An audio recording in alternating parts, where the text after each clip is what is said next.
ចឹងការប្រើប្រាស់ skin care ដែលមិនត្រូវហ្នឹងសិតតែអាចបំលែងស្បែកយើងបានសម្រាប់អ្នកដែលគាត់អាសាមាន allergy មុខណាវាថាមុខរបស់គាត់គឺងាយប្រតិកម្មជាងអ្នកទូទៅធម្មតាវាអាចមកពីកត្តាអីគេខ្លះហើយអ្នកគ្រូខ្ញុំគិតថាដោយសារតែខ្ញុំ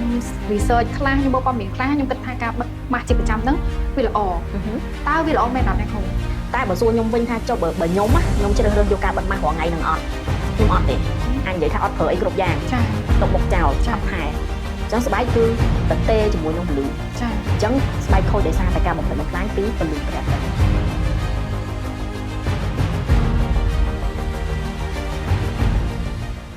ជំរាបសួរក៏ដូចជាសួស្តីអ្នកនរអគ្នានឹងខ្ញុំចាន់ណុចដែលជាអ្នកចែករំលែកក៏ដូចជាលើកទឹកចិត្តទៅកាន់យុវវ័យដែលសប្តាហ៍ថ្ងៃហ្នឹងមកថែរក្សាសម្រស់នៅ Alice Clinic ក៏ដូចជាខ្ញុំមានសំណួរតាក់ទងជាមួយនឹងការប្រើប្រាស់ skin care ក៏ដូចជាការថែរក្សាសម្រស់មួយចំនួនចង់សួរទៅកាន់អ្នកគ្រូផ្ទាល់អញ្ចឹងខ្ញុំពិតជាខ្ញុំគិតថាអ្នកនរអគ្នាប្រកាសជាមានសំណួរមួយចំនួនដូចខ្ញុំដែរអញ្ចឹងកុំឲ្យខាត់ពេលយូរតោះយើងជួបជាមួយនឹងអ្នកគ្រូទាំងអស់គ្នាជំរាបសួរអ្នកគ្រូចាជំរាបសួរចាធ្លាប់តែជួបអ្នកគ្រូនៅពេលដែលធ្វើសេវាកម្មប៉ុន្តែឥឡូវបានចូលជាមួយនឹង show ជាមួយគ្នាអ្នកគ្រូអាចអញ្ជើញណែនាំខ្លួនបន្តិចបានទេអ្នកគ្រូចាបានជំរាបសួរនាងខ្ញុំវិជ្ជបណ្ឌិតច័ន្ទចរិយាជាគ្រូពេទ្យផ្នែកថែរក្សាសម្ផស្សនៃមជ្ឈមណ្ឌលថែរក្សាសម្ផស្ស Alice ចាអ្នកគ្រូនៅពេលដែលខ្ញុំមកប្រើប្រាស់សេវាកម្មនៅខាងអ្នកគ្រូខ្ញុំមានសំណួរច្រើនមែនតើតាក់ទងជាមួយនឹងការប្រើប្រាស់ skin care ចាដំបូងនេះខ្ញុំចង់ដឹងថាចេះហេតុអីបានជាអ្នកខ្លះអ្នកគ្រូនៅពេលដែលយើងប្រើប្រាស់ skin care អ្នកខ្លះប្រើ skin care ថ្លៃប៉ុន្តែអត់ទទួលបានផលអីតែអ្នកខ្លះគាត់អត់សូវប្រើប្រាស់ skin care តាម step អីច្រើននេះហើយប្រើឲ្យ skin care ដែលគាត់ប្រើប្រាស់ហ្នឹងគឺ skin care ប្រភេទធម្មតាវាមិន brand អីប៉ុន្តែគាត់ទទួលបានផលច្រើនខ្លាំងមែនតើអាហ្នឹងវាខុសគ្នាឬវាមិនអ្នកគ្រូចាសំណួរនេះយើងក៏ជួបច្រើនដែរពីអតិថិជនអញ្ចឹងត្រង់ចំណុចនេះខ្ញុំចង់បកស្រាយឲ្យអូនយល់ថាជាទូទៅវាមានរឿងពីរកើតឡើងហេតុអីបានអ្នកប្រើ skin care brand ថ្លៃហើយច្រើនមុខប៉ុន្តែអត់បានផលចាប្រៀបធៀបជាមួយនឹងអ្នកខ្លះប្រើ brand ធម្មតាប៉ុន្តែគាត់ប្រើតិចជាងហើយបានផលជាងទៀតចាអញ្ចឹងវាមានរឿងពីរទី1អ្នកដែលគាត់ប្រើតិចហើយដែលយើងនិយាយថាមិនជា brand ថ្លៃហ្នឹងចាបែរជាបានផលគាត់អាចនឹងមានអំណោយផលច្រើនពីធម្មជាតិទី1ស្ថានភាពស្បែករបស់គាត់អាចជាមនុស្សម្នាក់ដែលមានស្ថានភាពសុខភាពស្បែកល្អគេហៅ healthy skin អត់មាន problem ស្បែកទេស្បែកគាត់ពីអើយមកគឺល្អអត់ងាយឡើងមុនមានកំហាប់ស្បែកក្រាស់ល្អឬក៏គាត់គឺជាមនុស្សម្នាក់ដែលមិនចូលចិត្តប្រើ skin care ច្រើនមុខហើយមិនចូលចិត្តផ្លាស់ប្ដូរ skin care ចុះឡើង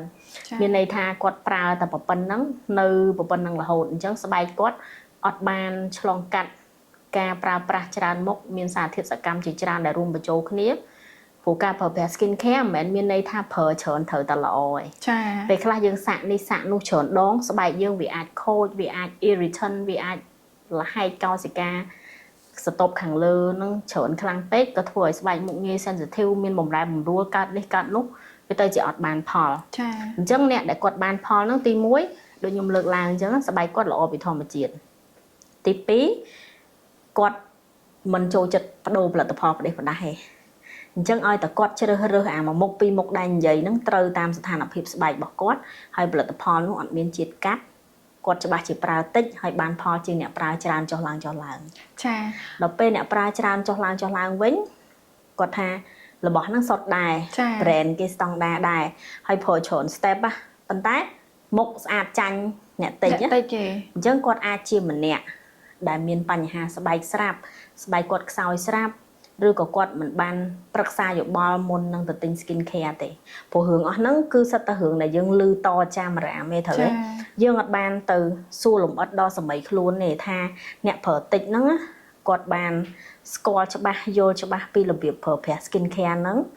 ហើយអ្នកប្រើច្រើនហ្នឹងគាត់បានប្រឹក្សាយោបល់និងដឹងច្បាស់នៅថារបស់ដែលគាត់ទិញយកមកប្រើច្រើនហ្នឹងវាពិតជាត្រូវជាមួយមុខគាត់ចាអញ្ចឹងឆ្លុះបញ្ចាំងទៅវិញមិនប្រកាសថាអ្នកប្រើតិច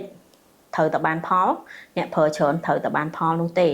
គឺវាអាស្រ័យលើលក្ខខណ្ឌស្បែកដូចខ្ញុំលើកឡើងខាងលើអញ្ចឹងអ្នកខ្លះអត់ចូលចិត្តបដូរផលិតផលទេហើយគាត់ទៅប្រើហ្នឹងគាត់រើសត្រូវមួយស្ថានភាពស្បែកគាត់ប្រើតែ3 layer គាត់ស្អាតអ្នកខ្លះគាត់គិតថាគាត់ចំណាយទៅលើ brand ធំ brand ថ្លៃហើយអ្នកលក់ brand ហ្នឹងគាត់ណែនាំថាអូអ្នកឯងចង់បានស្បែកសយកឈុតនេះ chẳng bàn sờ bài bật ở khmau vô chốt này teng đại quạt mình miên chấm nến không ca phần nật sờ bài mốc quạt khoản tầm miên chấm nến không ca lộ skin care chẳng tụm nè pra skin care tràn step môi chấm nón tụ bay chia là bỏ để miên tăng đa cả đói nơi tạo sự bàn phò cho nên khổ ở sầm đẹp nè để quạt à sa miên này là xì mốc á việc tha mốc bỏ quạt cương cái protein chiêng nè tu tơ thòm nè vì ai mau bị cái ta ấy cái khai nè khổ nhưng cái tha phải hai chiếc mền mau bị skin care ta mà một cái កតា skin care ហ្នឹងគឺជាកតាចូលរួមផ្សំសំខាន់ដែលធ្វើឲ្យស្បែកមុខយើងងាយនឹងคล้ายទៅជាស្បែកខ្សោយយើងហៅថា allergy បើភាសាបច្ចេកទេសគេហៅថា irritant skin ស្បែកដែលងាយរងប្រតិកម្មចា៎អញ្ចឹងពេលយើងកើតមកវាមាន case by case ដែរអ្នកខ្លះគាត់កើតមកគាត់នៅក្នុង group ស្បែកមួយដែលងាយប្រតិកម្មស្រាប់មានតែអ្នកខ្លះគាត់កើតមកស្បែកគាត់គឺនៅក្នុងចំណាត់ថ្នាក់ដែលគេហៅ normal skin នេះស្បែកធម្មតាប៉ុន្តែក្រោយពីពេលគាត់សាកល្បងប្រើនេះប្រើនោះចង់និយាយថាគាត់ស្រឡាញ់ខ្លួនឯងទេក៏ប៉ុន្តែគាត់ចង់ទៅទិញហ្នឹងក៏ដើម្បីលាបឲ្យខ្លួនឯងស្អាតដែរប៉ុន្តែវាចៃដន្យអត់ល្អទៅទិញប៉ះចំរបស់ដែលវាមិនត្រូវជាមួយនឹងប្រភេទស្បែករបស់ខ្លួនឯងអញ្ចឹងយើងចេះតែប្រើប្រជ្រះបណ្ដោយមុខប្រេងយើងប្រើរបស់ oil control sorry មុខយើងប្រេងតែយើងប្រើរបស់ដែលសម្រាប់ dry skin ឬក៏អីអញ្ចឹងដល់ចឹងវាប្រជ្រះគ្នាចុះឡើងទាំងអស់ហ្នឹងអាចធ្វើឲ្យស្បែកយើងបំលែងខ្លួនពីស្បែកធម្មតាទៅស្បែកដែលងាយរងប្រតិកម្មបានអញ្ចឹងការប្រើប្រាស់ skin care ដែលមិនត្រូវហ្នឹងសិតតែអាចបំលែងស្បែកមុខយើងបានអ្នកខ្លះមាន original ស្បែកជា oily skin តែគាត់ទៅទិញ skin care បានមកសិតតែពពួកប្រម៉ូត oil ចាអញ្ចឹងគាត់អត់បាត់ប្រេងទេមុខកាន់តែប្រេងខ្លាំងអ្នកខ្លះស្បែកស្ងួតហើយតែគាត់ទៅទិញពពួក oil control មកប្រើអញ្ចឹងស្បែកកាន់តែស្ងួតខ្លាំងអញ្ចឹងទាំងអស់ហ្នឹងឯងវាជាទង្វើដែលយើងខ្លួនឯងហ្នឹងបានធ្វើឲ្យស្បែកខ្លួនឯងវិវត្តពីស្បែកដែលធម្មតាទៅស្បែកដែលមានបញ្ហាងាយរងគ្រោះងាយរងប្រតិកម្មចា៎ហើយកត្តាមួយទៀតអាមិញយើងនិយាយពី skin care ដែលសុទ្ធប៉ុន្តែរើសខុសស្ថានភាពស្បែកចា៎មានមួយលក្ខខណ្ឌទៀតប្រើប្រាស់ផលិតផលដែលមានជាតិកាត់ដែលមិនសុទ្ធអញ្ចឹងរបស់ដែលមានជាតិកាត់យើងប្រើទៅបានផលលឿនក្នុងរយៈពេលខ្លីប៉ុន្តែវាបានខូចស្រទាប់ស្បែកខាងលើដែលយើងហៅថា stratum corneum ហ្នឹងគឺជា layer ខាងលើបង្អស់របស់ស្បែកពេលដែលយើងប្រើផលិតផលដែលមានជាតិកាត់អស់ហ្នឹងវាកាត់អា layer ខាងក្រៅហ្នឹងលឿនខ្លាំងមែនតើអញ្ចឹងចង់ធ្វើឲ្យយើងមានអារម្មណ៍ថាមុខឲ្យលោង smooth ល្អលឿនណាឃើញលទ្ធផលលឿនណាតែនៅថ្ងៃណាមួយដែលសារធាតុហ្នឹងវាឲ្យផលមកយើងចាយើងអាចនឹងស្ដាងមុខទៅហើយប្រើវាលែងបានយើងទៅបដូរប្រើមួយទៀតត្រូវមករយៈពេលទៀតបានតែរយៈពេលខ្លីយើងដូរទៅប្រើមួយទៀតអាការធ្វើបែបនេះឯងក៏ជាវិធីសាស្ត្រមួយដែលធ្វើឲ្យយើងវិវត្តស្បែកមុខខ្លួនឯងពីស្បែកមុខធម្មតាទៅស្បែកមុខដែលងាយប្រតិកម្មបានដែរទី3តកតងមួយនឹងអត់បានប្រើលេជាតិកាត់ទេអត់បានប្រើរបស់សុទ្ធដែលខុសប្រភេទស្បែកទេតែអត់បានប្រើលេការពារកម្ដៅថ្ងៃអាចនិយាយថាអត់ប្រើអីគ្រប់យ៉ាងចាទុកមុខចោលអត់ថែអញ្ចឹងស្បែកគឺតទេជាមួយនឹងពលឺចាអញ្ចឹងស្បែកខូចដោយសារតែការបំផ្លិចបំផ្លាញពីពលឺព្រះអាទិត្យចាអញ្ចឹងក្នុងករណីហ្នឹងវាអត់សូវឲ្យទៅជារឿងស្បែកងាយប្រតិកម្មទេណាតែវាឲ្យទៅជារឿងឡើងជាប់ឡើងអុចខ្មៅឡើងអាចរួយអីជាដើមចាបែបហ្នឹងចាអ្នកគ្រូខ្ញុំមានសំណួរមួយទៀតនៅពេលដែលអ្នកគ្រូថាអ្នកខ្លះគាត់ទៅទិញ skin care ច្រើនមុខដូរហ្នឹងតាមពិតគាត់ស្រឡាញ់ខ្លួនឯងកាលពីមុនណាយើងធ្លាប់តែរើសមុខជំនាញរៀនតាមគ្នាចាតែអ្នកគ្រូតើតើមានការប្រើប្រាស់ skin care អ្នកខ្លះគាត់ប្រើប្រាស់តាមគ្នាដូចគ្នាដោយសារតែគាត់អត់ដឹងថាមុខរបស់គាត់ជាប្រភេទមុខបែបណាអញ្ចឹងគាត់អត់ចេះវិភាគហើយគាត់ក៏អត់ចេះប្រើប្រាស់ skin care ឲ្យត្រូវជាមួយនឹងប្រភេទស្បែកមុខដែរអញ្ចឹងគាត់ធ្វើមិនទៅដើម្បីគាត់ដឹងថាស្បែកមុខរបស់គាត់ជាប្រភេទស្បែកមុខបែបណាហើយគួរប្រើប្រាស់ skin care បែបណាដើម្បីឲ្យមានប្រសិទ្ធភាពខ្ពស់អញ្ចឹងណាចំណុចនេះគឺអ្នកដែលអាចជួយឆ្លើយសំណួរនេះបានល្អគឺគ្រូពេទ្យផ្នែកសើស្បែកឬក៏គ្រូពេទ្យផ្នែកថែរក្សាសម្រស់នេះដែលគាត់មានជំនាញក្នុងការធ្វើការនៅលើវិស័យនេះអញ្ចឹងទី1ប្រជាជនយើងគាត់នៅមានផ្នត់គំនិតមួយចំនួនថាគ្រាន់តែទិញ skin care យកមកលាបដូចគ្មានហេតុផលអីត្រូវចំណាយពេលទៅណាត់ប្រឹក្សាជាមួយគ្រូពេទ្យទេព្រោះរបស់អស់ហ្នឹងក្រុមហ៊ុនគេ set មកហើយគេដាក់ហើយ acne prone skin គេមាន set acne prone skin trong ban mục so cái miền set mục so cái miền set mục chom ấy chẳng tới cái váy mà set xẹp chẳng quạt phải từ lơ brand năng thay đá quạt phải từ lơ standard hay năng mật phẹ mà chỉ muốn cái phở năng thử hơi á chẳng quạt cật ha quạt còn chưa mà nè đại anh năng pra trâu đài mình chẳng bạch chừng này pê mò clinic đã bay bật sai phụ quạt vô tha ca năng vì mình sầm khăn phần tái bờ sân chỉ quạt phơi trắng anh đi ấy đã chia chùm nốt đại quạt nông miên cùng ho nơi ngày nam mùi bờ sân chỉ quạt sầm nàng mình lọ bờ sân chỉ quạt sầm nàng lọ không chừng nào mật phẹ quạt năng ai miên skin typeประเภทสดีគ្នាអូខេគាត់អាចប្រើតាមគ្នាទៅបើគេស្អាតគាត់អាចនឹងបានស្អាតដូចគ្នាក៏ប៉ុន្តែបើសិនជាសំណាងមិនល្អព្រោះមនុស្សយើងមិនអាចថាដូចគ្នាទាំងអស់ឡើយយើងមានម៉ាក់ប៉ាផ្សេងខ្លួនហ្សែនកំណត់មករៀងខ្លួនអញ្ចឹងទោះបីជាយើងមើលថាសភាពស្បែករៀងស្តៀងគ្នាមែនប៉ុន្តែអាមានបញ្ហានៅខាងក្នុងមួយទៀតអា healthy ខាងក្នុងមកតួខ្លួនយើងទៀតរបៀបរស់នៅប្រចាំថ្ងៃយើងទៀតរបៀបអនាម័យរបៀបហូបចុកទៀតអញ្ចឹងវាសិតតែជាកត្តាមួយចំនួនដែលវា relate គ្នាដែលมันអាចលើកទឹកចិត្តឲ្យយើងទៅទិញ skin care តាមគ្នាយកមកប្រើឡើយអញ្ចឹងសំណួរដែលសួរថាធ្វើម៉េចបានគាត់ទិញ skin care ត្រូវប្រើបានផលគឺប្រឹក្សាយោបល់ជាមួយនឹងអ្នកជំនាញផ្នែកនេះជាមុនសិនទៅគាត់ចាយលុយនឹងទៅត្រូវគោលដៅជួនកាលគាត់មិនបាច់ត្រូវការទិញដល់ច្រើន step ដូចគេក៏ថាបានដែរភាគច្រើនពួកគាត់គិតថាអញ្ចឹងណាគ្រូឲ្យតាណាត់គ្រូពេទ្យប្រឹក្សាគឺដឹងតែចាយលុយឯងអាហ្នឹងវាគឺជាការយល់ឃើញមួយមិនខុសទាំងស្រុងទេចា៎ដោយសារតែបច្ចុប្បន្នយើងនៅមានកម្រិតមែននៅក្នុងវិស័យហ្នឹងចា៎អញ្ចឹងដើម្បីឲ្យគាត់ផ្លាស់ប្ដូរផ្នត់គំនិតហ្នឹងគឺខ្ញុំបានចាប់ផ្ដើមធ្វើវាហើយគឺយើងបានចាប់ផ្ដើមបើកឲ្យពួកគាត់បដូរផ្នត់គំនិតថាការមកប្រឹក្សាយោបល់ជាមួយគ្រូពេទ្យក្នុងការពិភាក្សាស្បែកមុខថាមុខគួរប្រើ skin care អីហ្នឹងនៅទីនេះគឺយើងទទួលប្រឹក្សាយោបល់ដោយទូលាយនិងដោយសេរីហើយអត់មានការគិតថ្លៃ consult ហ្នឹងទេអូខេអញ្ចឹងអ្នកទាំងអស់គ្នាលឺឯខាងអាលីសគឺប្រឹក្សា free បើសិនអ្នកទាំងអស់គ្នាមានបញ្ហាស្បែកមុខមកទទួលការពិភាក្សាជាមួយនឹងអ្នកគ្រូបានចូលសំណួរយើងបន្ទាប់អ្នកគ្រូនៅពេលប្រើប្រាស់ skin care ទាំងខ្ញុំកាលពីមុនក៏អញ្ចឹងដែរខ្ញុំគិតថាដោយសារតែខ្ញុំ research ខ្លះខ្ញុំមើលព័ត៌មានខ្លះខ្ញុំគិតថាការបិទម៉ាស់ជាប្រចាំហ្នឹងវាល្អតើវាល្អមែនអត់អ្នកគ្រូការបិទម៉ាស់ជាប្រចាំល្អសំណួរនេះគឺខ្ញុំបានឮច្រើនដែរពីភ្ញៀវចា៎គាត់សួរថាខ្ញុំឧទាហរណ៍ដូចគាត់មកធ្វើសេវាមួយហើយណានៅ clinic ហ្នឹងថ្ងៃហ្នឹងយើងចាក់វីតាមីនអីជូនគាត់ចឹងទៅឧទាហរណ៍តែពេលគាត់ត្រឡប់ទៅដល់ផ្ទះវិញគាត់ថាស្បែកមុខគាត់នៅមានស្នាមហើយគាត់អត់ទៅណាទេអញ្ចឹងថ្ងៃហ្នឹងគាត់ចង់បិទម៉ាស់ទៀតបានអត់អាហ្នឹងវាដូចគ្នាហ្នឹងរាល់ថ្ងៃចា៎ចឹងពីខ្ញុំទៅវិញតាមបទពិសោធន៍របស់ខ្ញុំនៅលើវិស័យនេះការបិទម៉ាស់ស្លឹកនៅលើមុខម៉ាស់មានច្រើនប្រភេទទៀតឥឡូវយើងនិយាយពីម៉ាស់ស្លឹកមួយសិនណាចា៎ sheet mask មិនណែនាំឲ្យប្រើជាប្រចាំទេព្រោះជាទូទៅនៅក្នុងម៉ាស់វាមានសារធាតុសកម្មចា៎ប៉ុន្តែខ្ញុំសូមបើកមុខកញ្ចក់តិចបើសិនជាក្នុង condition ដែលម៉ាស់ហ្នឹងគ្រាន់តែជាសារធាតុទឹកវាមានតែ HA មួយមុខដែលវាគ្រាន់តែប្រមូលក្នុងការផ្ដោតសំណើមយើងអាចយកវាមកបិទបានតែបើសួរខ្ញុំវិញថាចុះបើខ្ញុំជ្រើសរើសយកការបិទម៉ាស់រាល់ថ្ងៃនឹងអត់ខ្ញុំអត់ទេមូលហេតុវាអត់ចំណេញដល់ថ្នាក់ថាមុខយើងត្រូវការបិទម៉ាស់នឹងរាល់ថ្ងៃដល់ចឹងមានសំណួរមួយទៀតសួរថា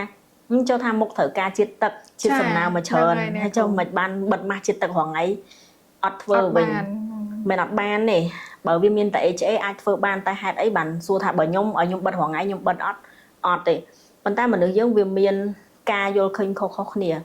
ខ្ញុំបើកមុខកញ្ចក់ហ្នឹងចង់សម្ដៅលើថាបើសិនជាម៉ាស់ហ្នឹងប្រកាសថាមានតែជាតិទឹកដល់សំណើមពពួក HA moisturizer តែឯងអាចបិទបានរាល់ថ្ងៃខ្ញុំលើកទឹកចិត្តឲ្យបិទនៅពេលយប់ហើយត្រឹម15នាទីត្រូវបកវិញមិនមែនបិទហើយមកយប់ទៅភ្លឺងើបមកម៉ាស់ដោយម៉ាស់មនុស្សទេចាអាហ្នឹងមួយហើយបើម៉ាស់ដែលយើងឃើញនៅលើទីផ្សារដែលគេចូលចិត្តប្រើគេប្រាប់ថាមានបណ្ដុះ collagen មានប្រម៉ូទ whitening brightening ព្យាបាលនេះព្យាបាលនោះអីអស់ហ្នឹងរឹតតែមិនគួរបិទរាល់ថ្ងៃទេពីព្រោះធម្មតានៅក្នុងម៉ាស់បើគេដាក់សារធាតុសកម្មមួយដើម្បីដោះស្រាយបញ្ហាមួយលើស្បែកមុខអញ្ចឹងរបស់អស់ហ្នឹងវាជួយយើងក៏វាឲ្យគុណវិបត្តិមួយចំនួនដែរបើសិនជាយើងប្រើវា over នៅក្នុងប្រអប់ថ្នាំក៏ដោយប្រអប់អីក៏ដោយគេតែងតែមានប្រាប់យើងហើយគេដាក់សញ្ញា warning ណា don't overuse ចា អញ្ចឹងបើសួរថាយើងបិទម៉ាស់រាល់ថ្ងៃហ្នឹងវាត្រូវអត់វាល្អអត់សម្រាប់ខ្ញុំនៅតែត្រឡប់មកវិញដដែលថាខ្ញុំមិនណែនាំឲ្យធ្វើការបិទម៉ាស់ជាប្រចាំថ្ងៃទេបើយើងពិតជាចូលចិត្តបិទម៉ាស់ស្លឹកហ្នឹងណាបិទចោះមួយសប្តាហ៍2ដង ចា ហើយត្រូវជ្រើសរើសយកម៉ាស់ណាដែលស័ក្តិសមជាមួយនឹងស្បែកមុខយើងផងកុំ focus ទៅលើសកុំ focus ទៅលើបកម៉ាស់មកគេថាអូយម៉ាស់ហ្នឹងបិទទៅបកមកប្លែកហ្មងសភ្លឺហ្មង ចា ច្បាស់ហើយបិទឲ្យតែញាប់បន្តិចទៅរវល់ដោយសារម៉ាស់ហ្នឹងវិញក៏ថាបានដែរ ចឹងអ្នកគ្រូតាក់តងស្ដាប់អ្នកគ្រូពន្យល់តាក់តងជាមួយនឹងការបិទម៉ាស់មិញណាអ្នកគ្រូវាមានទាំងអត្ថប្រយោជន៍និងវាមានទាំងគុណវិបត្តិនៅពេលដែលយើងប្រើវាលើស ចា អីក៏ដោយតែលើសគឺអាចនឹងចាស់ឥទ្ធិពលមកវិញឯង ចា តើការបិទម៉ាស់ហ្នឹងវាអាចចាស់ឥទ្ធិពលអីគេខ្លះបើសិនជាយើងបិទហើយវាវាថាវាលើសហើយណាគ្រូហើយវាអាចកើតទៅជាបញ្ហាគេខ្លះដែលយើងអាចកត់សម្គាល់បានថាមកពីម៉ាស់ហ្នឹងទៅធ្វើឲ្យមុខរបស់យើងមានបញ្ហាបែបហ្នឹង ជាទូទៅភាពធ្ងន់ធ្ងររបស់ការប្រើម៉ាស់លើសចំណុះនេះវាមិនមានជះឥទ្ធិពលធ្ងន់ធ្ងរណាមួយឲ្យយើងកើតក្តីបារម្ភខ្លាំងទេប៉ុន្តែបើពីខ្ញុំទៅវិញខ្ញុំគិតថាហ្នឹងគឺជាការចំណាយដែលមិនចាំបាច់ ចា ព្រោះជាទូទៅបើសិនជាយើងគិតថាយើងចង់ឲ្យខ្លួនឯងស្អាតយើងចង់ផ្ដល់សំណើមដល់មុខយើងយល់ថាមុខស្ងួតយើងចង់បិទម៉ាស់ដើម្បីផ្ដល់សំណើមដល់ស្បែកមុខជួយឲ្យស្បែកមុខយើងនឹងមានសភាពជាតិទឹកគ្រប់គ្រាន់អញ្ចឹង recommend គឺ2ដងក្នុងមួយសប្តាហ៍ល្អបំផុតអី ចា ហើយបើសិនជាសួរថាចុះបើប្រើច្រើនជាងហ្នឹងមានរឿងអីកើតឡើងអត់វាអត់មានរឿងអីកើតឡើងទេប៉ុន្តែវាដូចជាយើងចំណាយដោយឥតប្រយោជន៍អញ្ចឹងព្រោះស្បែកមុខយើងមិនមែនយកសំណើមតែពីម៉ាស់ហ្នឹងមកមុខឯណា ចា ចុះ skin care យើងមិនលាបរាល់ថ្ងៃតា ចា៎ យើងលាប moisturizer រាល់ថ្ងៃតាឲ្យតែយើង take care ស្បែកបានល្អម៉ាស់ហ្នឹងគឺ extra step របស់ skin care មួយទៀតជាទូទៅបើខ្ញុំហ្មងខ្ញុំធ្វើការបិទម៉ាស់តែនៅពេលណាដែលខ្ញុំគិតថាចិត្តមានរវល់អីមួយឬក៏ខ្ញុំខានធ្វើយូរខ្ញុំចង់ប្រម៉ូទ more ingredient នៅក្នុងម៉ាស់ហ្នឹងឲ្យមុខទទួលបានអាហ្នឹងខ្ញុំគេងម៉ាសាហើយបិទម៉ាស់ហ្មង ចា អាហ្នឹងជាបទពិសោធន៍ផ្ទាល់របស់ខ្ញុំទេប៉ុន្តែនៅតែមានប្រជាជនយើងច្រើនណាស់ដែលគាត់គេហៅ obsess លើការបិទម៉ាស់ ចា គាត់ចូលចិត្តបិទម៉ាស់អញ្ចឹងគាត់មិនធ្វើខុសទេប៉ុន្តែបើសិនជាគាត់មានលុយក្នុងការចំណាយហើយចំណាយត្រូវម៉ាស់ទិញម៉ាស់ត្រូវ brand ត្រូវក្រុមហ៊ុនត្រូវស្បែកមុខគាត់ប្រើចោះតែសម្រាប់ខ្ញុំនៅតែដដែល2ដងក្នុងមួយសប្តាហ៍ ចា ប៉ុន្តែបើសិនជាអ្នកខ្លះអត់សំណាងគាត់ឃើញគេបិទម៉ាស់ស្អាតគាត់ឃើញគេបិទរាល់ថ្ងៃហើយមុខគេវាស្អាតដែរអីចឹងណាគាត់ចង់ទិញដែរតែគាត់មិនបានទៅទិញ brand ដែលល្អត្រឹមត្រូវឬម៉ាស់ដែលមានតម្លៃធូរថ្លៃនៅក្នុងទីផ្សារដែលគេប្រម៉ូទថាល្អអញ្ចេះមួយអញ្ចេះពីរដែលយើងអត់ដឹងថាក្នុងនឹងមានអីខ្លះហើយគាត់យកមកបិទជាប្រចាំអាហ្នឹងក៏ដូចទៅប្រើរបស់កាត់របស់លាយដែរអត់ដឹងខ្លួនដូចគ្នា ចា អាហ្នឹងគឺជាឥទ្ធិពលដែលមិនល្អដែលបានមកពីការប្រើម៉ាស់ហ្នឹងឯងអញ្ចឹងអ្វីក៏ដោយវាគួរតែមានដែន limit របស់វាហើយវាគួរតែមានការប្រឹក្សាឬក៏សិក្សាច្បាស់លាស់អំពីអ្វីដែលយើងនឹងត្រៀមយកមកប្រើនៅលើមុខយើង ចាអ្នកគ្រូពេលដែលនិយាយរឿងបិទម៉ាស់វា relate ជាមួយនឹងមនុស្សកំពុងតែនៅក្រោមកម្ដៅថ្ងៃសុកៗដូចយើងធ្វើការងារហត់អញ្ចឹងអ្នកគ្រូធ្លាប់ឮមតិមួយដែលគេនិយាយថានៅពេលដែលយើងក្ដៅសុកៗគេអត់ឲ្យលុបមុខអត់ខ្លាចជាប់ខ្លាចអីខ្ញុំជឿថានៅតែមានអ្នកខ្លះគាត់ធ្វើការហត់គាត់នៅក្រោមកម្ដៅថ្ងៃអញ្ចឹងមកដល់ផ្ទះបញ្ញាប់ remove ដើម្បីបិទម៉ាស់អាក្ដៅភ្លាមអាស្បែកយកអត់ទាន់បានសម្រាកហងគាត់រត់ទៅបិទម៉ាស់អាហ្នឹងវាអាចចាស់ឥទ្ធិពលអីដល់ស្បែកមុខយើងអត់ អាហ្នឹងបើសិនជាគាត់ធ្វើបែបហ្នឹងរឿយៗញឹកញាប់ពេកគាត់មានហានិភ័យជាមួយនឹងបញ្ហាជាប់មុខគាត់អាចនឹងឡើងជាប់មុខបានព្រោះស្បែកមុខស្ដើងពីមួយថ្ងៃទៅមួយថ្ងៃពេលដែលយើងនៅក្រោមពន្លឺថ្ងៃមិនយើងអត់ដឹងទេណាថាម្នាក់ហ្នឹងគាត់បានប្រើ skin care ត្រឹមត្រូវអត់បានប្រើលេការពារកម្ដៅថ្ងៃគ្រប់ម៉ោងអត់តែបើសិនជាគាត់ជាម្នាក់ដែលអត់បានប្រើ skin care ត្រឹមត្រូវអត់បានរី apply sunscreen ណាហើយពេលគាត់ចេញពីក្ដៅមកចូលក្នុងផ្ទះភ្លាមគាត់ងូតទឹកភ្លាមលុបមុខភ្លាមហើយទៅបិទម៉ាស់ភ្លាមរឿងពីរហ្នឹងវាប្រឆាំងគ្នាលើក្រោមចេះវាស្បែកយើងវា balance អត់តាន់ទេចាធម្មតានៅខាងក្រៅវាមានសីតុណ្ហភាពមួយដែលជាកម្ដៅខាងក្រៅឥឡូវបច្ចុប្បន្នអាចចន្លោះពី30ជាងមានពេលខ្លះអាចលោតដល់40អង្សាហើយបរិយាកាសនៅខាងក្នុងបើផ្ទះយើងមានម៉ាស៊ីនជែកចេះចន្លោះពី24 25អង្សាអីប៉ុណ្ណោះឯងចាអញ្ចឹងសួរថាពី40ជាងមក20ជាងយើងចូលមកភ្លាមឲ្យវាធ្លាក់ពី40មកដល់20ភ្លាមបានអត់បានទេខ្លួនយើងធ្វើអត់បានទេហេតុនេះហើយ ទៅ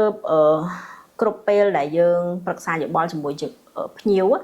យើងតែងតែប្រាប់គាត់ថាពេលដែលមកពីខាងក្រៅចូលក្នុងផ្ទះវិញមិនថាជិះឡានក៏ដោយជិះម៉ូតូក៏ដោយត្រូវតែរងចាំឲ្យស្បែកត្រជាក់ឬក៏ត្រឡប់មកសីតុណ្ហភាពនៅខាងក្នុងផ្ទះវិញហ្នឹង at least ក៏15នាទីមុនដែរ15នាទីចា at least ក៏15នាទីសិនដែរដើម្បីឲ្យស្បែកគាត់ស្ថិតនៅក្នុងសភាពមួយវារត់មក balance នៅក្នុងសីតុណ្ហភាពក្នុងផ្ទះសិនចាំយើងទៅលាងសម្អាតមុខព្រោះបើសិនជាយើងភ្លាមសម័យទៅដូចយើងដាក់ខ្ទះនៅលើចក្រានអញ្ចឹងចាហើយយើងចាក់ទឹកចូលអញ្ចឹងខ្លោចអញ្ចឹងវាឈីវមកហ្មងអញ្ចឹងបើយើងធ្វើម្ដងអត់អីទេតែបើរឿយជាប្រចាំពេកអាចនឹងមានហានិភ័យជាប់មុខបានចាឡើងអាចរួយអីចឹងទៅតាមស្ថានភាពស្បែកស្ដាប់ការបញ្យល់របស់អ្នកគ្រូតាមពិតវាមានរឿងច្រើនក្នុងការដែលយើងប្រើប្រាស់ skin care វាកលឹះទូចទេប៉ុន្តែវាអាចចាស់អត្តពលឲ្យយើងដូចយើងចំណាយលុយច្រើនតែហេតុអីអត់បានផលពេលខ្លះអាចទម្លាប់តិចទាំងអស់ហ្នឹងណាអ្នកគ្រូគាត់អត់បានចាប់អារម្មណ៍ហើយគាត់អត់បានពិភាក្សាជាមួយនឹងអ្នកជំនាញអញ្ចឹងហើយខ្ញុំជឿថាមនុស្សយើងនៅពេលដែលដឹងពីដំណោះស្រាយអត់មានអ្នកគេចង់ឲ្យមុខខ្លួនឯងមានបញ្ហាតែខ្លាចតែយើងអត់ដឹងចំណុចនេះខ្ញុំក៏ចង់និយាយតិចដែរព្រោះអីកន្លងមកខ្ញុំសង្កេតឃើញច្រើនចំណុចតិចដែលយើងលើកយកមកនិយាយហ្នឹងនៅតែមកដល់បច្ចុប្បន្ននៅតែមានអ្នកខ្លះគាត់នៅតែអត់ព្រមតន់ទទួលស្គាល់អត់ព្រមតន់ចាប់អារម្មណ៍ថាវាជាចំណុចនៃបញ្ហាចាដោយតាក់ទងមួយនឹងការប្រើប្រាស់ skin care អ្នកខ្លះគាត់នៅអត់តន់ដឹងថាហេតុអីគាត់ត្រូវទៅ reapply sunscreen 2ម៉ោងទៅ4ម៉ោងម្ដងអ្នកខ្លះគាត់មាន style ផ្សេងរបៀប reapply sunscreen ដែលវាអត់ត្រូវក្បួនសោះក៏មានដែរចាហើយអ្នកខ្លះវិញគាត់ខ្ញុំចម្លែកដែរគាត់មានចំណេះដឹងផ្នែកនឹងខ្លះដែរតែបែរជាចែករំលែករបៀបលាប sunscreen ខុសក៏មានដែរអូអ្នកគ្រូលាប sunscreen មានខុសទៀតមានខុសមានត្រូវដែរហើយពេលខ្លះយើងរៀបរាប់ពីការប្រើប្រាស់ skin care ពី step ពី layer ពីម៉ោងដែលយើងត្រូវលាប skin care អីហ្នឹងក៏វានៅតែមានឥឡូវថាយើងនៅក្នុងវិស័យហ្នឹងយើងសិក្សាពីផ្នែកហ្នឹងយើងយល់ថាធ្វើបែបហ្នឹងត្រូវចាតែពេលគាត់ស្ដាប់យើងហើយគាត់ស្ដាប់អ្នកផ្សេងទៀតដែរគាត់យល់ថាគេខាងផ្សេងហ្នឹងប្រាប់ថាធ្វើអញ្ចេះវិញដល់ពេលអញ្ចឹងគាត់មកបង្កើតសំណួរនឹងខ្ញុំថាអ្នកគ្រូឥឡូវខ្ញុំគួរស្ដាប់អ្នកគ្រូឬខ្ញុំគួរស្ដាប់ខាងណាគាត់អត់ដឹងថាត្រូវធ្វើតាមណាចាអញ្ចឹងនៅក្នុងនេះខ្ញុំឆ្លៀតចែក tip បន្តិចតាក់ទងជាមួយនឹង skin care ពេលយប់និងពេលព្រឹកចាព្រោះយើងនិយាយគ្នាកន្លងមកហ្នឹងគឺតាក់ទងជាមួយនឹង skin care ច្រើនចាជាទូទៅតាមបទពិសោធន៍របស់ខ្ញុំការលាប skin care គឺយើងប្រើ2ដងក្នុងមួយថ្ងៃពេលព្រឹកហើយនិងពេលរៀបចូលគេងចាសម្រាប់ខ្ញុំឲ្យតម្លៃទៅលើ skin care នៅពេលយប់ខ្លាំងជាងពេលព្រឹកមិនមែនពេលព្រឹកអត់សំខាន់ទេណាតែខ្ញុំឲ្យតម្លៃហ្នឹងគឺក្នុងគោលបំណងថាការលាប skin care នៅពេលយប់យើងទទួលបានប្រសិទ្ធភាពពី skin care ហ្នឹងស្ទើរតែ 100% បើសិនជាយើងធ្វើត្រូវគោលដៅអញ្ចឹងទី1 skin care នៅពេលយប់គឺខ្ញុំ recommend ឲ្យអ្នកនរគ្នាលាប2ម៉ោងមុនចូលគេង2ម៉ោងធម្មតាភាសាខ្មែរយើងអាចចូលគេងហ្នឹងវាអត់មាននិយមន័យច្បាស់លាស់ហ្នឹងណាយើងថាយើងចូលគេងតែមិនមែនចូលទៅមិនមែនគេងទេអញ្ចឹងណាចាចូលទៅមិនដឹងថាធ្វើអីខ្លះទេទ្រាំគេងអញ្ចឹងសម្រាប់ខ្ញុំនិយាយថា2ម៉ោងមុនចូលគេងហ្នឹងគឺ2ម៉ោងមុនដាក់ក្បាលដល់ខ្នើយចាអញ្ចឹងបើសិនជាយើងលាបយើងថាខ្ញុំអត់តន់គេងខ្ញុំងូតទឹកហើយតែខ្ញុំអត់តន់លាប skin care ចាំរៀបចូលគេងចាំខ្ញុំទៅលាប skin care ខ្ញុំគេងតែហ្មងមានអ្នកយល់អញ្ចឹងចាតែគ្រូសំបីតែខ្ញុំក៏អញ្ចឹងដែរអូអញ្ចឹងស្អាតខ្នើយឯនេះវិញព្រោះរបស់ដែលយើងលាបមិញហ្នឹងយើងទៅគេងភ្លាមហ្នឹងខ្នើយណែអ្នកបឺតអូចាស្បែកមុខយើងពេលយប់ត្រូវការពេលវេលាមួយក្នុងការបឺតស្រូប skin care ហើយលាប2ម៉ោងមុនចូលគេងហ្នឹងម៉ោងដែលលាប skin care ល្អបំផុតតាមបទពិសោធន៍របស់ខ្ញុំផ្ទាល់គឺចន្លោះពីម៉ោង8យប់ដល់ម៉ោង10យប់8យប់ដល់ម៉ោង10យប់ចាចន្លោះម៉ោងហ្នឹងគឺជាម៉ោងដែលយើងលាប skin care ហើយ skin care ធ្វើការបានល្អបំផុតតាមបទពិសោធន៍ផ្ទាល់ព្រោះ over 10យប់ទៅម៉ោង11ម៉ោង12គឺជាម៉ោងមួយដែលវាចិត្តឆ្លងចូលដល់ថ្ងៃថ្មីចាហើយយើងអាចនឹងមិនចាប់អារម្មណ៍ទេដោយសារតែយើងជួនកាលយើងធ្វើការដាច់យប់អីចឹងណាត្រឡប់ប៉ុន្តែស្បែករបស់យើងវាអត់ អត់ចាប់អារម្មណ៍ដូចយើងទេ ចា៎ វាមានម៉ោងមានពេល limit របស់គេថាម៉ោងណាគេទទួលធ្វើការបានល្អបឺតស្រូបបានល្អដល់ពេលយើងលាបផុតម៉ោងបានលាបដូចគ្នាប៉ុន្តែសួរថា result នឹងមិនដូចគ្នាក៏ប៉ុន្តែអាហ្នឹងក៏ជាបន្តិចដែរតែបើយើងនិយាយអញ្ចេះណាវាអត់មានសាច់រឿងឬក៏អត់មានផុសតាងអីមកថតអង្គន់សកម្មភាពហ្នឹងឲ្យយើងមើលថាអាចន្លោះម៉ោង8ដល់ម៉ោង10ហ្នឹង skin care វាធ្វើការមិនអា11 12 12ហ្នឹង skin care វាធ្វើការមិនយើងវាអត់មានរូបភាពផុសតាងហ្នឹងឲ្យមើលទេប៉ុន្តែតាមបទពិសោធន៍គឺពិតជាជះឥទ្ធិពលមែនពិតជារំខានដល់ការបានផលនិងមិនបានផលមែនអញ្ចឹងទៅចំណុចត្រង់នេះឯងដែលវានៅតែតាក់ទងដដែលថាមិនអ្នកខ្លះលៀបអានឹងគេបានផលមិនក៏គេនៅតែស្អាតមិនក៏គេនៅតែក្មេងហើយខ្ញុំខំប្រឹងធ្វើអញ្ចេះធ្វើអញ្ចោះតាមគេតែហេតុអីខ្ញុំនៅតែមិនស្អាតដូចគេវាមិនដូចគេវាសិតតែមានធីបបន្តិចកលឹះបន្តិចដែលយើងមើលរំលងហើយយើងអត់យកវាមកធ្វើជាចំណុចដែរកើតជាបញ្ហាចាអញ្ចឹង skin care ពេលយប់ចន្លោះម៉ោង8ម៉ោង10 ចាលាបមុនចូលទៅគេងលើខ្នើយ2ម៉ោងអញ្ចឹងយើងធ្វើអីក៏ធ្វើទៅងូតទឹកហើយយើងធ្វើអីក៏ធ្វើទៅយើងលាប skin care ឲ្យហើយចាំយើងទៅគេងពេលហ្នឹង skin care បឺតចូលបានល្អមែនតើពេលយប់គឺ skin care បឺតល្អហើយសម្រាប់ពេលព្រឹកវិញមិនមែនអត់សំខាន់ទេគ្រាន់ថាពេលព្រឹកការលាប skin care ភាគច្រើនបំផុតនៅពេលព្រឹកក្នុងគោលបំណងគឺចង់ maintenance ស្បែកចង់ទប់ស្បែកពីសារធាតុពុលរំខានពីបរិយាកាសខាងក្រៅព្រោះបច្ចុប្បន្នមាន air pollution ច្រើនធូលីដីច្រើន UV ទៀតពេលថ្ងៃអញ្ចឹងការលាប skin care ពេលព្រឹកគោលបំណងភាគច្រើនមកអស់គឺទប់ស្កាត់ពួកអស់ហ្នឹងឯង radical សេរី air pollution និង UV កុំឲ្យស្បែកយើងវា direct ជាមួយនឹងគ្រឿងអស់ហ្នឹងពេកតែ skin care នៅពេលយប់គឺបំពន់បង្គ្រប់បន្ថែមដូចយើងសាកថ្មទូរស័ព្ទចឹងចាភាគច្រើនណាអ្នកគ្រូខ្ញុំជឿថាមនុស្សភាគច្រើនណាគិតថា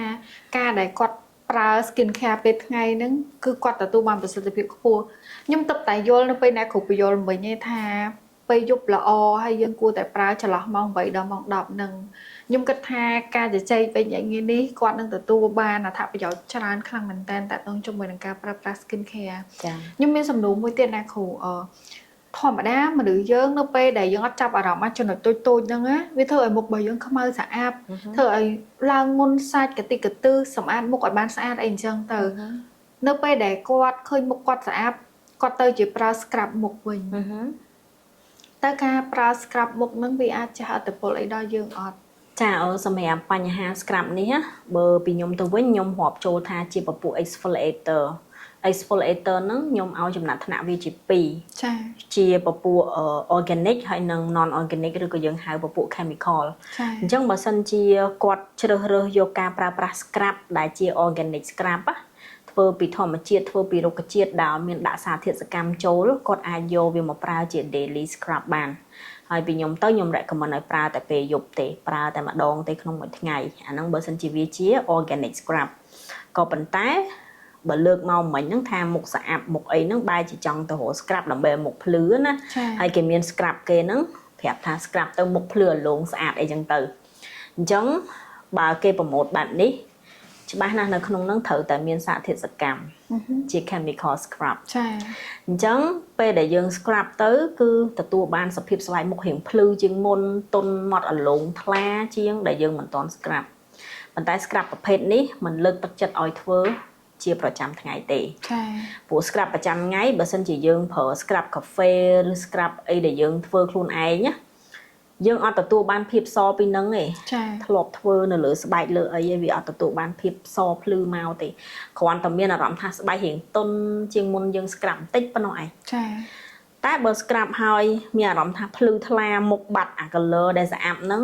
ច្បាស់ហើយគេដាក់សារធាតុកាត់ឬ chemical substance មួយចំនួនដែល promote brightening នៅក្នុង scrub អស់ហ្នឹងអញ្ចឹង scrub ហ្នឹងមិនមែនជាវិធីសាស្ត្រជួយឲ្យស្បែកមុខយើងសភ្លឺរលោងស្អាតទេ scrub ហ្នឹងគឺជា technique លាងសម្អាតសារធាតុកខ្វក់ធូលីដីឬក៏កោសិកា dead cell មួយចំនួនដែល foam លាងមុខធម្មតាมันមានសមត្ថភាពទៅធ្វើបានហើយ scrub ប្រភេទនេះជាទូទៅធ្វើនៅ clinic ឬក៏ធ្វើនៅផ្ទះខ្លួនឯងប៉ុន្តែ2សប្តាហ៍ទើបយើងធ្វើម្ដងបានដោយសុវត្ថិភាព គឺជារយៈពេលមួយដែលស្បែកយើងដល់ថ្ងៃជំរុះកោសិកាចាស់ដូចគ្នា ចា ចា អ្នកគ្រូជាទូទៅនៅពេលដែលអ្នកគ្រូនិយាយតាក់ទងជាមួយនឹង scrap មិញហ្នឹងខ្ញុំនឹកឃើញមួយទៀតអ្នកគ្រូធ្លាប់និយាយថាមុខរបស់យើងគឺជាកន្លែងដែលគួរតែប្រើរបស់ដែលតុនបំផុតនិងជាកន្លែងដែលយើងគួរថ្នមបំផុតចុះអ្នកគ្រូអ្នកខ្លះគាត់លាយ scrap នៅផ្ទះខ្លួនឯងហើយគាត់ដាក់អំបិលឬកំពិលឬក៏ក្រូចហើយបើយើង scrap ទៅគឺប្រៃពេលខ្លះជូរខ្លាំងឬក៏អីវាអាចជះឥទ្ធិពលអីដល់ស្បែកមុខយើងអត់ បើគាត់ធ្វើបែបហ្នឹងមានអំបិលមានក្រូចមានអំពិលសារធាតុអស់ហ្នឹងក៏យើងរាប់ថាវាជា organic ដែរជារបស់ដែលអត់មានសារធាតុសកម្មខ្លាំងទេប៉ុន្តែនៅក្នុងហ្នឹងវាមានសារធាតុសកម្មមួយចំនួនដែលចេញពីផ្លែក្រូចពីអំពិលហើយនិងពីអំបិលចាអញ្ចឹងបើសិនជារូបមន្តហ្នឹងមានស្តង់ដារត្រឹមត្រូវមានការសិក្សាច្បាស់លាស់ថា3ហ្នឹងមិនបញ្ចូលគ្នា safe អាហ្នឹងគាត់អត់អីទេចាតែបើចៃដន្យអី3ហ្នឹងមិនចូលគ្នាវាអត់ safe ចាហើយគាត់ចេះតែធ្វើតាមគ្នា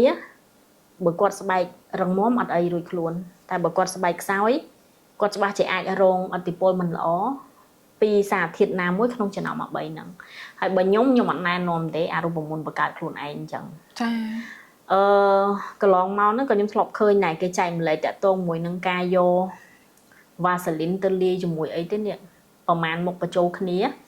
ដើម្បីសម្រាប់អ្នកដែលគាត់មានបញ្ហាមុខស្ងួតខ្លាំងមុខជាប់មុខអីហ្នឹងហើយខ្ញុំឃើញកាលហ្នឹងផ្ទុះមែនតើមានអ្នកធ្វើតាមច្រើនចាហើយក៏មានភ្ញៀវខ្ញុំហ្នឹងគាត់យករូបមន្តហ្នឹងមកសួរដែរថាគាត់ចង់ធ្វើអញ្ចឹងដោយសារគាត់ពុំមានបញ្ហាដូចគេនិយាយអញ្ចឹងសម្រាប់ខ្ញុំអត់ណែនាំទេអារូបមន្តបង្កើតខ្លួនឯងនេះចាពួកយើងអត់មានអីវាស់ធំធៅអត់មានវាស់អត់មានស្តង់ដារក្រូចយើងទិញមកច្បាច់មិនដឹងថាវាបែបណាចាហើយការលាយទុកដាក់បន្តិបន្ទប់ដែលយើងយកមកប្រើហ្នឹង process ហ្នឹងវាអត់បានសម្រាប់មេរោគអញ្ចឹងវាសុទ្ធតែជាឱកាសមួយដែលអាចធ្វើឲ្យស្បែកយើងមានបញ្ហាផ្សេងយើងអត់ប្រព័ន្ធរនាបានទេចាបើអ្នកនឹងស្បែកមាំធ្វើតែម្ដងមិនអីទេរួចខ្លួនតែបើអ្នកនឹងស្បែកខ្សោយធ្វើម្ដងដឹងម្ដងចាអរគុណអ្នកគ្រូច្រើនខ្លាំងមែនតើគ្រូសម្រាប់ថ្ងៃនេះទទួលបានចំណេះដឹងតាក់ទងជាមួយនឹងការប្រើប្រាស់ skin care និងការថែរក្សាសម្រស់ច្រើនខ្លាំងមែនតើមិនថាទស្សនិកជននេះសូម្បីតែខ្ញុំអ្នកគ្រូក៏ធ្លាប់ប្រើ skin care ដែលអ្នកគ្រូបញ្យល់មកអត់ត្រឹមត្រូវដែរប៉ុន្តែសម្រាប់ថ្ងៃនេះខ្ញុំទទួលបានចំណេះដឹងក្នុងការប្រើប្រាស់មិនថាបិទមាស់មិនថា scrub ទេខ្ញុំជឿថាភាគច្រើនស្រីចាព្រោះស្រីគឺគាត់ស្រឡាញ់ខ្លួនឯងចាស្រឡាញ់ខ្លួនឯងទង្វើដែលគាត់ធ្វើទាំងអស់ហ្នឹងគឺក៏បំណងគាត់ចង់ឲ្យខ្លួនឯងស្អាតទេខ្ញុំដឹងពីបញ្ហាហ្នឹងប៉ុន្តែគាត់ថាពេលខ្លះគាត់ជ្រើសធ្វើខុសផ្លូវខុសវិធីសាស្ត្រខុសក្បួនចាអត់បានផលអញ្ចឹងសម្រាប់កម្មវិធីថ្ងៃហ្នឹងតើតើជាមួយនឹងការចែករំលែកចំណេះដឹងអំពីខាងអ្នកគ្រូក៏ដល់ទីបញ្ចប់ដែរអញ្ចឹងយើងនឹងជួបគ្នាជាមួយនឹងវីដេអូក្រោយៗទៀតខ្ញុំហើយអ្នកគ្រូក៏សូមអរគុណសូមជម្រាបលាអ្នកទាំងអស់គ្នា